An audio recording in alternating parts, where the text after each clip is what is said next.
Alright, in this video, we're going to look at an example of continuous compounding. And in this example, we have a $7,000 deposit was made into an account that compounds interest continuously with an APR 4%. We have 4 questions we want to answer. The first 3, we're going to find the balance after 1 year, 5 years, and 10 years. And then we're going to finish things off by finding the APY, the annual percentage yield for the account. Now, it's very important to note here in this problem that the interest is getting compounded continuously, and that is very important. That tells you what formula that you want to use. When interest is getting compounded continuously, we have A, which is the value in the account, is equal to the principal times E, and this is going to be raised to the rate times the time in years. Now I have 2 calculators showing here. You want to make sure your calculator has the letter E. On the TI-83 or TI-84, for example, if we press second and press the division key, notice we have the letter E. And E is a constant. Just like pi is 3.14 blah, blah, blah, E is always going to be this. And there's actually another location here. It's going to be the natural log button. If you look above that, we have E to the X. And if we press second and press the natural log button, we have E to a power. And if I just take E right now and raise it to the first, notice we still get that same constant. Now on this TI-34 multi-view, we don't see the letter E up here, at least I don't think it's right up here. But on some scientific calculators, you will see it, or in this case, I have to press second and press PRB. That's taking me to the log menu. And then if I go over to the right one, to LN, right here we have E to some power. If I press enter on that, if I type in a 1, E to the first power, we get that same constant. So there's our E. Now let's go to question 1. And question 1 says, what is the balance after 1 year? So to find the amount in the account, the balance, A is equal to the principal, which is $7,000, that's the deposit. And we're going to multiply this by E to the rate. The rate is 4%. Converting that to a decimal, we have 0.04. And again, that is our rate, and then we multiply by the time in years, that is 1 year. So therefore, that's just going to be times 1 in this case. Now from here, let's go to the calculator to find the amount in the account after 1 year. Starting on the TI-84 first, we just type it in, 7,000. I'm going to press second and natural log to get the E to a power, and we can do 0.04 times 1. Of course, you don't really need to multiply by 1, but anyway, here's our balance. Now, I'll tell you what I'm going to do. Question 2 and question 3 are the same formula, except we're going to change the time here.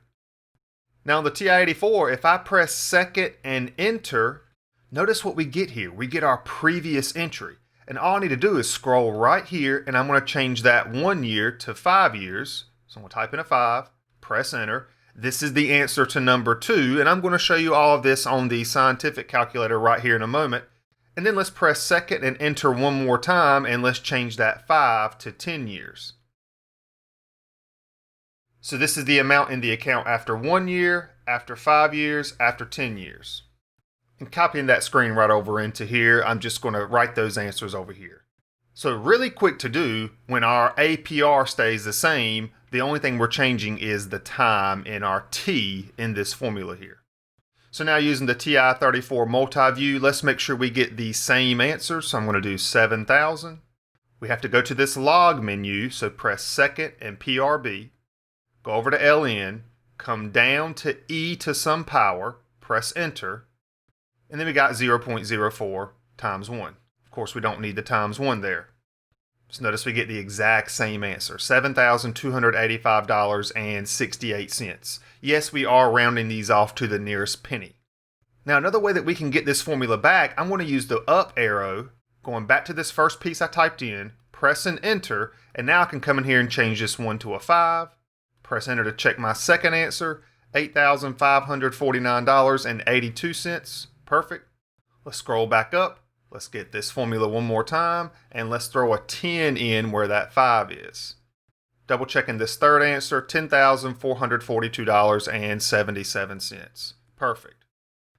Now, finally, for question 4, we want to find the APY, the annual percentage yield. And one would think, well, if the APR is 4%, our annual percentage yield should be 4%.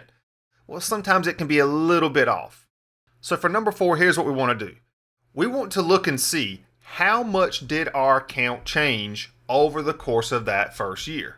Well, how much did we have after year 1? We had $7,285.68. And again, my question is, how much did it change over the course of the first year? Well, we can subtract off that principal, that $7,000 that you see there.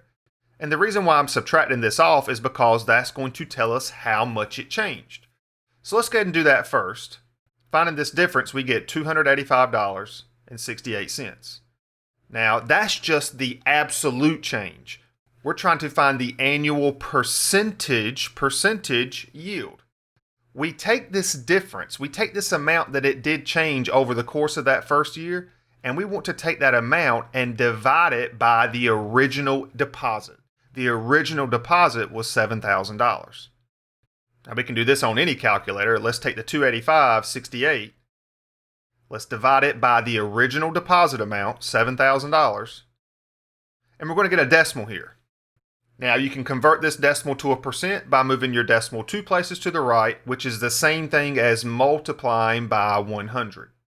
So this is our APY, and it turns out, yeah, it's pretty darn close to 4%. But let's say we wanted to round to the nearest hundredth of a percent.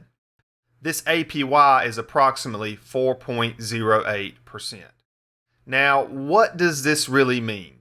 Well, every year that passes, whatever our balance was at the beginning of that year, by the end of that year, it's going to go up this percentage.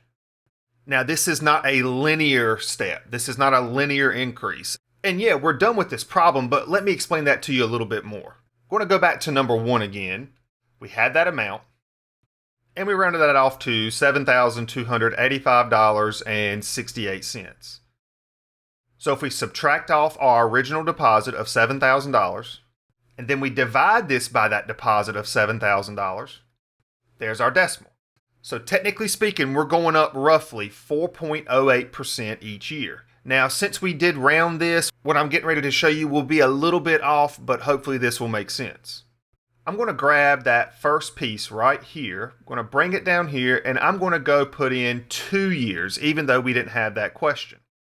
This is how much we're going to have in our account after 2 years.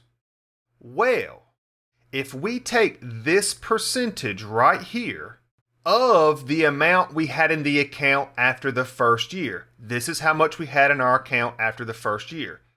Well, first of all, I got to come down here and multiply. I want to find roughly 4.08% of the amount we had in the account after the first year.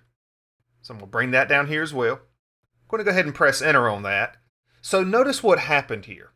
From our original deposit to the end of the first year, our account balance went up $285.68 roughly.